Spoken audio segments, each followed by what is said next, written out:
Hello everyone. So this is going to be a real quick video. I got my hands a hold of a Raspberry Pi 3, and I'm going to be repurposing it.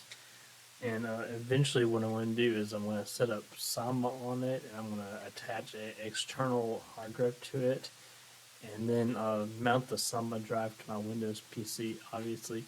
But I'm going to be storing video files that I'm going to be sharing through a personal self-hosted cloud service set up through Cloudflare that I'm going to set up on here and run the whole thing off of here. And I will walk you through this in a video series, but this would be the first one. And in this first one, all we are going to do is we're going to reformat the micro SD for this Raspberry Pi.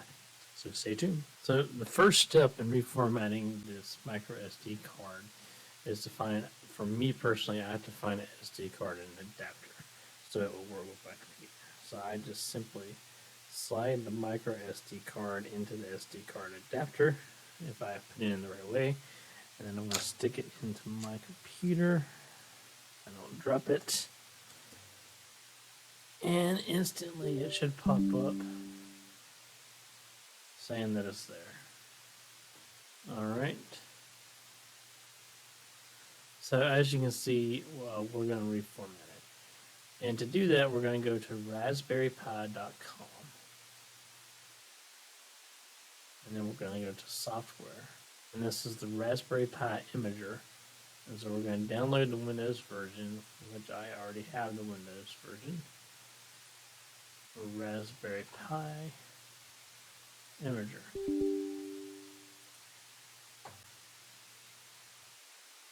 And that's going to pull up the Raspberry Pi Imager services.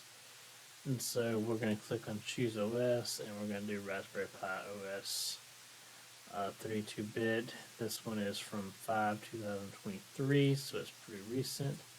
And then we're going to choose the SD card under storage, and this should be the only SD card there.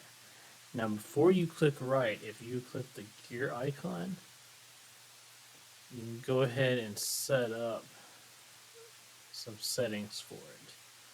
So I'm going to go ahead and give it a host name, and I'm going to call it Raspberry Pi. I'm going to call it Network Bow Pi. .local. I'm going to enable SSH and use password authentication. And for username, I'm going to do B Morgan. I'm going to set up a quick password.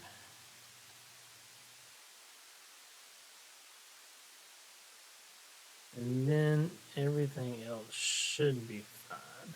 So I'm going to click save. And now we'll click write. And it's going to say, are you sure? Because it's going to erase everything that's on there. And we're going to click yes. And then let that run. Now this could take a while. And through the magic of video editing, we are now done. So we are going to take the SD card out of my laptop, and we are going to put the micro SD card into the Raspberry Pi, turn it the right way, and now I'm going to hook it up to my network.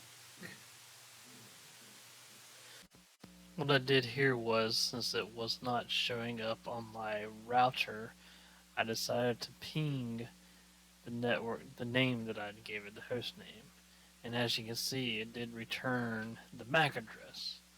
So then what I did was I decided to run nslookup on network bow pi.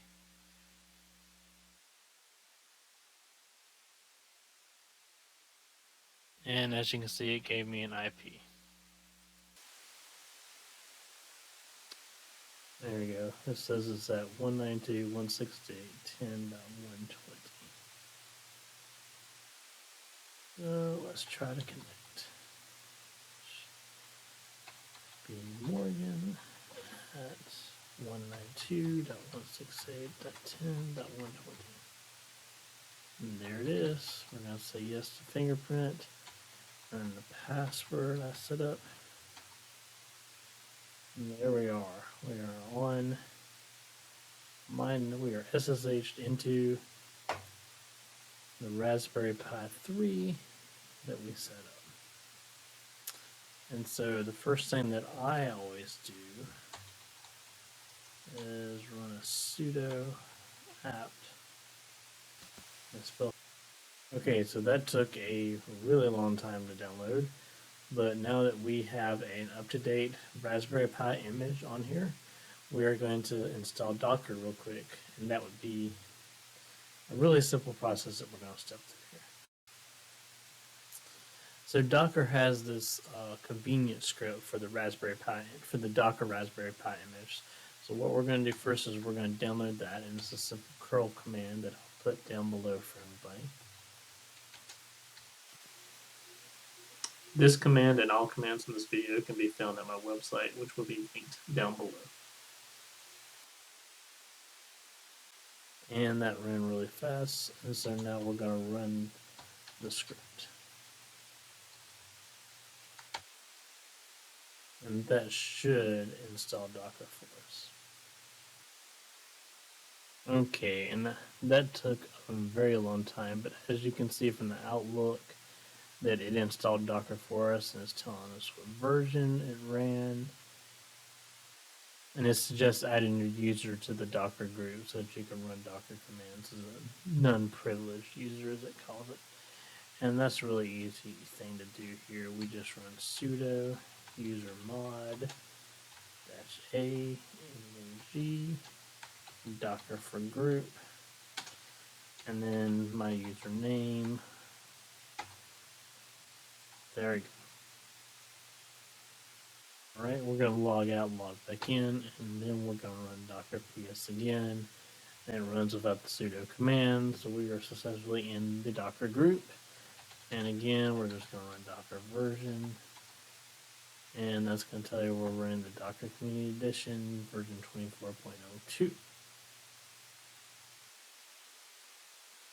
And we'll do the test that everybody always does with Docker, which is do a Docker run command for hello world. And as you can see, you can't find it locally, so it's reaching out to docker.com and downloading it. And it says hello from Docker. This message shows your installation appears to be working correctly. So I'm really sorry about how the original video turned out. I don't know what happened between editing from when it was in the video editor and when I uploaded it online, but hopefully this new edited version is better to watch and easier to watch and understand. Again, all this was done on Raspberry Pi, but this can be done in any type of Docker situation. And in the next video, I'm going to actually show you how to set up Samba on it as well and map it to a Windows, into a Mac, into a Linux-based machine. So be sure to hit the like button and subscribe so you'll know when that video comes out next time. And if you haven't already picked up your $100 in credit from Linode, the link for that is down below as well. Thank you, everybody.